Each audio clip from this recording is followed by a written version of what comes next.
name's Jenny. I'm here today to do a review of Suzanne by Anais Barbeau-Lavalette, and it was translated by Rhonda Mullins from French. In French, this book has a different title. It's called La Femme qui fuit, and it was written by Anais Barbeau-Lavalette about her maternal grandmother. So Anais grew up not knowing her maternal grandmother because her maternal grandmother, Suzanne Meloche, had abandoned her children when she was in her late 20s. And this book has a lot to say, and it says it in a very unique and distinct way, and so I think that's why it is really worth your time and your reading if you like these sorts of books. So the first thing I'm going to say about it is that it's written in a vignette style. So you can see that some of the vignettes are quite short and some of them are maybe, I think the longest is probably 2 or 2.5 pages, which makes it a really in my opinion, really easy book to consume because you have these very short vignettes. They're very evocative. They really bring you into a situation really quickly, and they're episodic about Suzanne's life.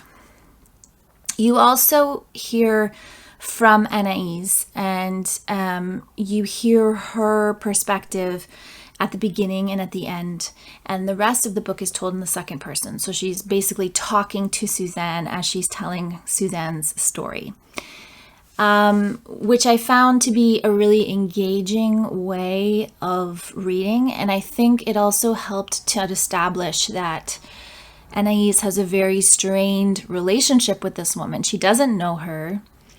She is removed from her out of Suzanne's own choices. And so you always feel this sense of distance from Suzanne herself. But you are watching her, you're going along with her. And there's also a lot of moments of just simple humanity in this book. And I think a lot of people will find it hard to read if you're a parent, or if you have been abandoned by a parent, or if you, feel any emotion at all. Really, you would have a problem with that. It's a very emotional thing. The whole book is very emotional. There's a lot of sadness. There's a lot of suffering that happens in the book. But again, I think the style of the writing makes you able to take it in. You could read this really quickly. It's over 200 pages, but because of the style, it reads very fast. But because of the heavy subject matter and because of the messages that are coming through the story, it's better, I think, to read it, to not push it too fast. I would take don't read it in one sitting, maybe take 2 or 3 days to read it. So what does the plot entail? Oh, before I get into the plot, I'll just tell you that Anais Barbeau-Lavalette, started to be intrigued by her grandmother, her maternal grandmother, after her maternal grandmother died. And her mother and she went into her apartment, Suzanne's apartment, to get rid of all the things that were left behind. And she found papers, and she found photographs, and she found the evidence of her life that she was never allowed into when she was alive. And when she found these things, she hired a private investigator to piece together as much as she could of Suzanne's life. And that is where this story came from. So obviously, there's a lot of the pieces of this story that aren't true. They are pieces that Anais has invented or she has assumed based on the information that she had. And she's not differentiating those things for you. So if you are one of those readers that wants to know what is fact and what is fiction, then I don't know if you'll enjoy the story, because it might distract you to have to always be guessing. There are world events that are happening, historical events that are happening in this story that Suzanne is around. And I enjoyed that very much. And I enjoyed not really knowing what was real and what wasn't real, but just following the ride of this character. So Suzanne was born in the 1920s in Ontario. So she lived in Ottawa, but she is a French Canadian. So part of the French community in Ontario.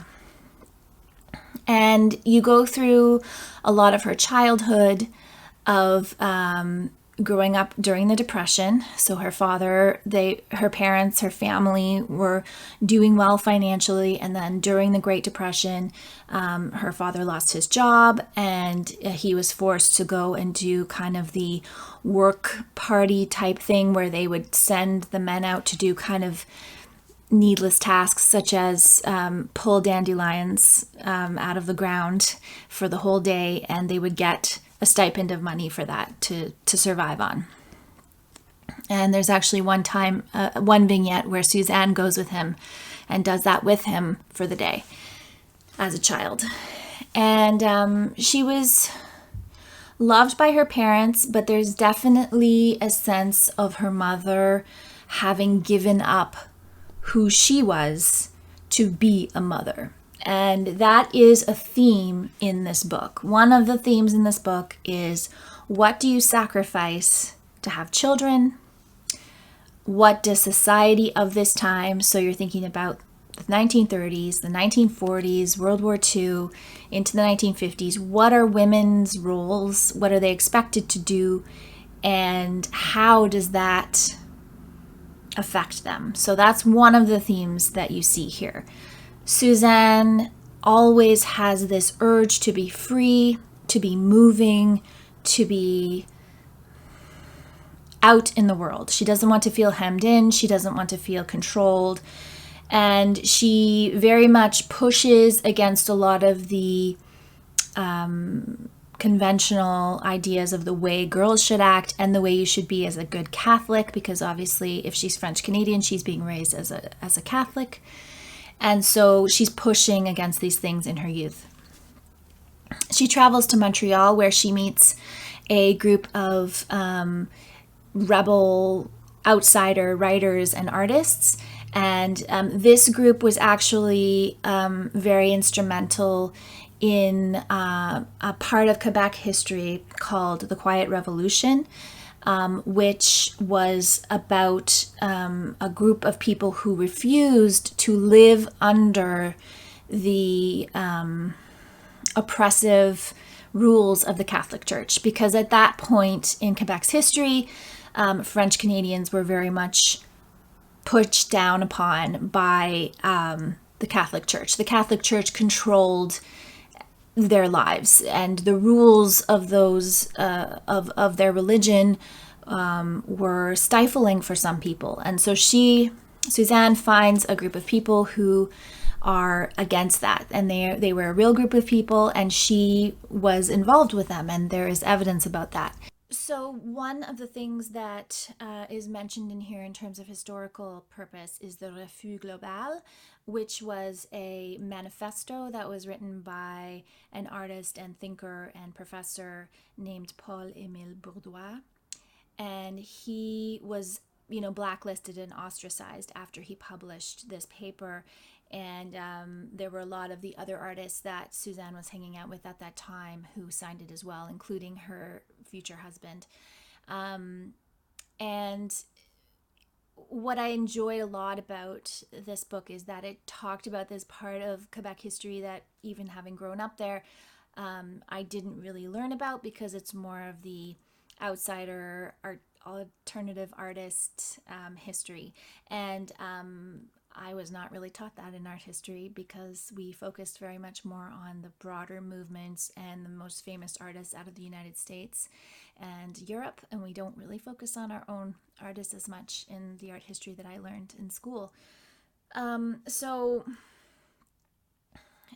This group of artists ended up being a part of Les Automatistes, and they were a branch of surrealist artists who believed in kind of connecting to the subconscious to make your work, and from an like automatic kind of surrealist theory of automatism, which involves suppressing conscious control of the creative process. So Suzanne, this was a part of the book that was a little bit disappointing for me, and that is that I thought that Suzanne was an artist who was pushing against conventions and wanting to be a female artist, but she wasn't really. Now, this again is only her granddaughter's interpretation of her life, so maybe she was, really pursuing a career in art, but the career in art was kind of, she never really pushed that. She never really pursued that. What she was pursuing was freedom. She had 2 children with one of these other artists. They lived in a fairly rough way because they didn't have a lot of money, and her husband's art career started to get more popular, and he was off in New York and he was off in different places pursuing his art career, she started to realize that she had become her own mother. She had lost her freedom. She was tied to her children, and she had no life beyond them. And even though she loved them very intensely, she did abandon them. And she did it in a way that was kind of interesting to me. She did it with the full permission of her husband at the time. He knew he couldn't take care of them by himself, so they fostered them out to another family. And eventually, the daughter, the oldest one, who was Anaïs's mother, was sent to live with aunts and raised by the aunts. And the son was sent to live with another family who eventually couldn't keep him, and he eventually ran away. And the son's life was probably the most tragic. It was, he dealt with mental illness, he was homeless, he just didn't have the support system that he needed to make it through something like being abandoned. So that was very, very sad. The Anaïs's mother obviously always missed her mother and felt abandoned, but was still able to persevere and have, get married and have a fairly happy life, despite the fact that her mother wasn't involved. So Suzanne really wasn't pursuing any type of personal fulfillment or big dream. She just wanted to be free, and she kind of fumbled through her life, according to the book. She ended up in New York, where she connected with some activists during the civil rights movement, and she was one of a few white women who traveled on a bus down into Alabama and went and sat at dining counters in different segregated restaurants. She was actually beaten and jailed alongside her co-activists, and she actually had a relationship with one of the activists. Again, I'm not sure if that is fact or fiction, but it did lend itself to broadening Suzanne's character. But again, she wasn't super passionate about activism. She wasn't, becoming a career anything. She was just in the right place at the right time when this was happening, and so she went and did it. So I think if you're looking for a book that kind of neatly reasons out why someone would act a certain way and why someone would be would abandon their children to go off and do something, and it better be some amazing thing, then, you may not enjoy this book, because she's definitely not, this person that you can justify her actions. And Anais doesn't try to justify the actions either. She just is. She just exists. She just does her thing. She ends up kind of sad and lonely at the end. Spoiler alert. But she lived on her own terms, and I think that is kind of one of the takeaways from the book, is that, all you can do in your life is try to be true to who you are.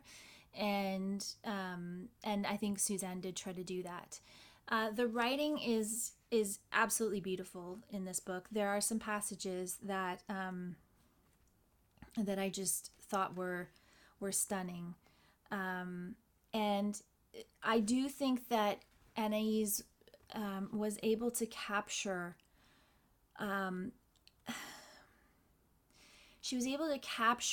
a sense of erasure that Suzanne was experiencing, especially in her relationship with her husband. I thought she depicted that beautifully.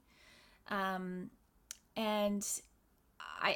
the poeticness of that was very deeply touching to me, and I paused after many of the vignettes and just kind of sat there and absorbed what I just read, because she was really good at, hitting an emotional chord with each of the passages, and despite the fact that they were so short. So while this wasn't as much about Suzanne's artistic aspirations as I was hoping, it did really wonderfully convey a lot of important messages about what it was like to be a woman during these decades. And of course, it talks about the ever controversial taboo of being a bad mother, of abandoning your children. Because I think in literature, you can find a lot of men who, especially male artists, who go off and leave their children. And people don't really seem to find that difficult to understand. I guess men have always been allowed to abandon their children without anyone holding them to account for that action. And in this case with Suzanne, she does it, and you deal with it or you don't. And you can either accept her actions or not. And as a mother myself, it is, of course, hard to think of that. Hard to, unfathomable for me to imagine having given up my children at such a young age. I believe her children were 3 and 1, or 4 and 2, something like that, when she left them. And then what I couldn't understand actually was the fact that she completely refused to engage with them later at all either, like even when they were adults. So she just, I guess she made a decision and she stuck by it, and that was what she was going to do with her life. So super interesting book, obviously. I've talked about it for 19 minutes now. I would recommend it if you are interested in novels that are about complex characters and have complex ideas that are linking with being a female, making, difficult decisions in a time where, women were even more than now ignored or erased from their own identities. So, yeah. There aren't a lot of reviews of this on BookTube, and I think that more people should be reading it. It was a Canada Reads finalist in 2019, and I think it was a very good choice, and I would highly recommend Suzanne by Anais Barbeau-Lavalette, translated by Rhonda Mullins. Thanks so much for watching. I'll be back again soon with another video.